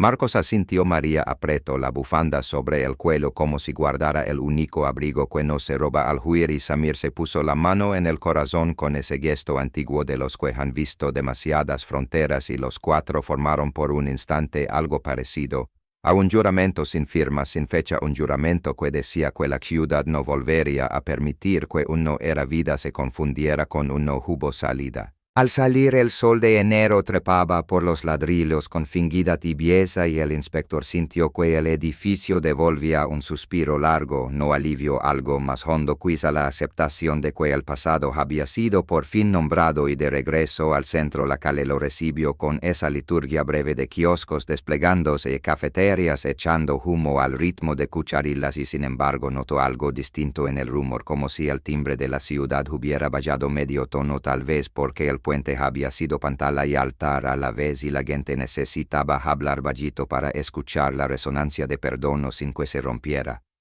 En el juzgado el fiscal lo esperaba con su prisa administrativa de siempre traje impecable sellasque preguntan titulares, y Ramírez puso sobre la mesa los audios, las transcripciones, las pruebas, el diario y dijo que no venía a querer un caso con cinta de regalo sino a proponer una clausura responsable, que Antonio enfrentaría cargos por ocultación y que nadie debía construir héroes donde hubo supervivientes. El fiscal masculó palabras como proporcionalidad, atenuantes, cooperación y el inspector no discutió, solo pidió en voz lana que el expediente llevara anexada la copia pública del diario con un folio explicativo, documento exhibido por voluntad de la familia y a efectos de memoria social para que el papel aprendiera el mismo idioma que las calles.